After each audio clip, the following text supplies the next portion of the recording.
భూపాలపల్లి పర్యటనలో సీఎం రేవంత్ రెడ్డిపై కేటీఆర్ తీవ్ర విమర్శలు చేశారు. రేవంత్ రెడ్డికి పాలన చేత కావడం లేదని మండిపడ్డారు.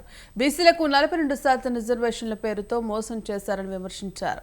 కరోనా సమయంలో కూడా కేసీఆర్ సంక్షేమ పథకాలు ఆపలేదన్నారు. యూరియా బస్తాల కోసం నేడు రైతులు క్యూ లైన్లో నిలబడుతున్నారని మండిపడ్డారు.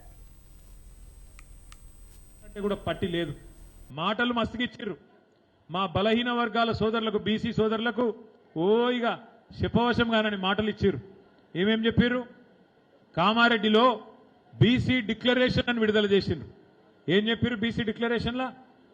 మాకు కాంగ్రెస్ వాళ్ళకు మీరు అధికారం ఇస్తే బ్రహ్మాండంగా సంవత్సరానికి 20,000 కోట్ల బడ్జెట్ పెడతాం, 20,000 కోట్ల బడ్జెట్ పెడతాం, 5 ఏళ్లలో 1,00,000 కోట్ల బడ్జెట్ బీసీ సంక్షేమానికి ఇస్తామని చెప్పారు.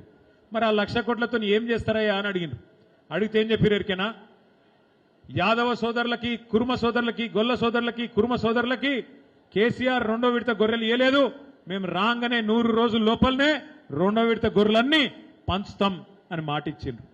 చేప పిల్లలు కేసీఆర్ గారు బ్రహ్మాండంగా కోట్లాది చేప పిల్లల్ని చెర్లను బాగా చేసి మిషన్ కాకతీయ పేరు మీద చెర్లలో నీళ్లు నింపి వాటిలో మంచిగా చేప పిల్లలు పోసి బ్రహ్మాండంగా భారతదేశం మొత్తంలోనే ఒక నీలి విప్లవాన్ని భారతదేశంలో ఎక్కడ లేని విధంగా నెంబర్ 1 రాష్ట్రంగా, అంటే సముద్ర తీరం లేని రాష్ట్రాలలో నెంబర్ 1 రాష్ట్రం చేపల ఉత్పత్తిలో అని చెప్పి తెలంగాణకు ఆ స్థాయి తెస్తే దానికంటే ఎక్కువ చేస్తాం, దాని తాత చేస్తాం మేము.